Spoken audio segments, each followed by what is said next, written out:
নমস্কার বন্ধুরা, জয়না কিচেন সবাইকে স্বাগত। আশা করি সবাই ভালো আছেন। আজকে আরেকটি রেসিপি নিয়ে আসছি। আজকে তৈরি করব আম দিয়ে মজাদার কেক।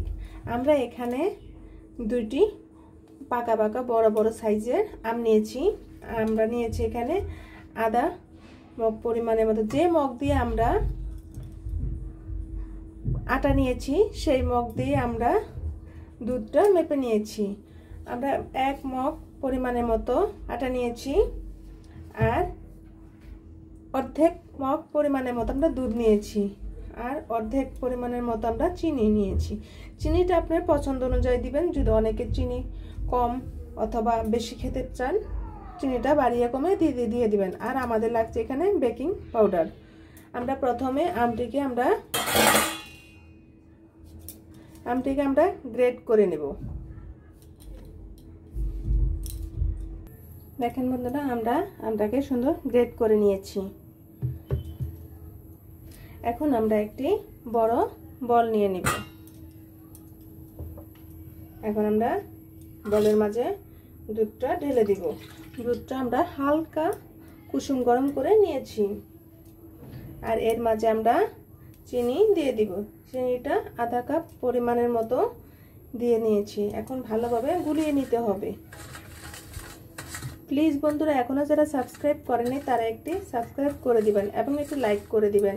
আপনারা আমার পাশে থাকবেন। নতুন নতুন রেসিপি নিয়ে আপনাদের সামনে হাজির হব। এখন আমের সিজন, প্রচুর পরিমাণে বাজারে আম দেখা যায়। আপনি যদি এভাবে আম দিয়ে কেক তৈরি করেন বাচ্চারা খুবই পছন্দ করবে। এখন ভালোভাবে চিনি আর দুধটা ভালোভাবে মিশিয়ে নিতে হবে। চিনির যেন কোনো দানা না থাকে। দেখেন বন্ধুরা, আমাদের দুধ আর চিনি একসাথে মিশে গিয়েছে। এখন আমরা আমের যে জুসটা তৈরি করেছিলাম সেটা এখন এর মাঝে দিয়ে ভালোভাবে মিশিয়ে নিতে হবে। দেখেন বন্ধুরা, আমাদের আম আর দুধ একসাথে ভালোভাবে মিশিয়ে নিয়েছি। এখন আমরা আটাটা দিয়ে দিব। অল্প অল্প করে পরিমাণে দিয়ে দিতে হবে। আর আপনারা চাইলে এখানে ময়দাও ইউজ করতে পারেন।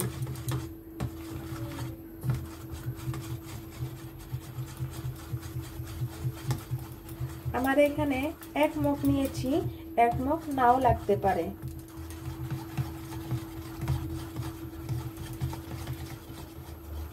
দেখেন বন্ধুরা, আমরা এখানে 1 মগ নিয়েছিলাম, পুরোপুরি 1 মগই এখানে লেগেছে।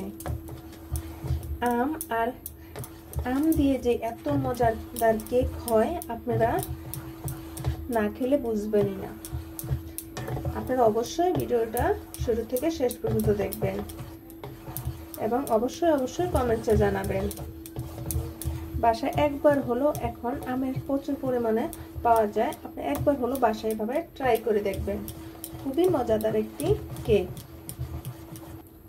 এখানে একটু পরিমাণে 1 চিমটি পরিমাণে আমরা এখানে লবণ দিয়ে দিব। ঠিক একটু পরিমাণে আমরা লবণ দিয়ে দিব। লবণ দিয়ে দিলে টেস্টটা আরো বেড়ে যায়। আপনারা যদি লবণ খেতে পছন্দ না করেন মিষ্টি জাতীয় জিনিসে, তাহলে নাও দিতে পারেন।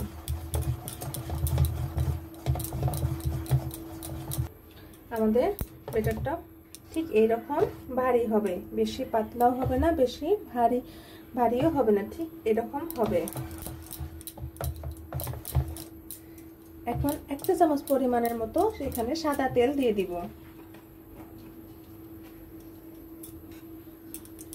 মাত্র 1 চা চামচ পরিমাণের মতো।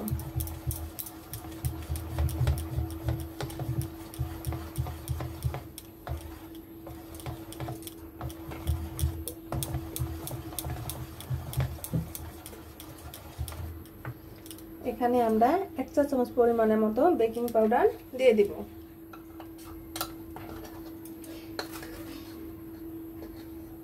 ঠিক 1 চামচ পরিমাণের মতো। এখন ভালোভাবে মিশিয়ে নিতে হবে। আমাদের কেকের ব্যাটারটা তৈরি হয়ে গিয়েছে। দেখেন, এখন আমরা যে পাত্রে বসাবো ঠিক সেই পাত্রটার মাঝে আমরা এখন ওই পরিমাণে একটি কাগজ ছিঁড়ে নিয়েছি। ছেলেমেয়েরা যেসব কাগজে লেখাপড়া করে ঠিক ওই কাগজে আমরা একটি ছিঁড়ে নিয়েছি। এখন ভালোভাবে তেল মাখিয়ে নিব। এখানে কাগজটা ভালোভাবে ভিজিয়ে নিব এবং কাগজটা ভিজানো হয়ে গেলে এখন চারপাশে এভাবে তেল মাখিয়ে দিতে হবে।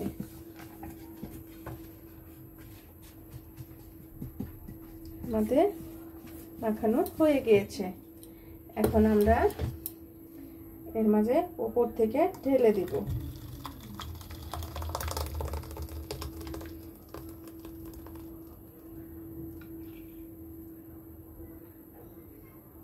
এটা ভরে গিয়েছে, এটা হবে না, একটু বড় পাত্র নিয়ে নিতে হবে। আমরা এখানে একটি বড় পাত্র নিয়েছি। এর মাঝে আবার তেল মাখিয়ে নিতে হবে যাতে কেকটা সহজেই উঠে যায় পাত্র থেকে। আমরা ভালোভাবে এভাবে তেল মাখিয়ে নিব। এখন আমরা কেকটার মাঝে ঢেলে দিব।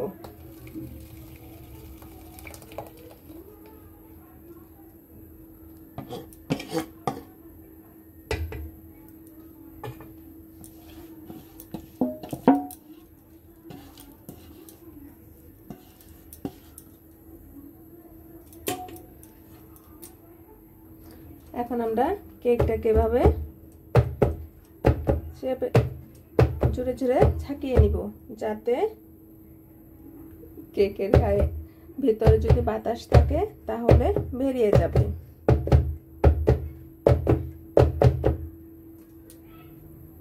আমরা এখানে একটি কড়াইতে বালি বসিয়ে দিয়েছিলাম।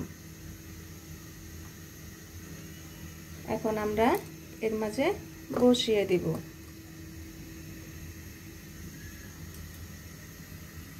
এর উপরে একটি ঢাকনা দিয়ে দিব। আমরা এখন একটি ঢাকনা দিয়ে ঢেকে দিয়েছি। আমরা 20 মিনিট পরে এসে আবার দেখব।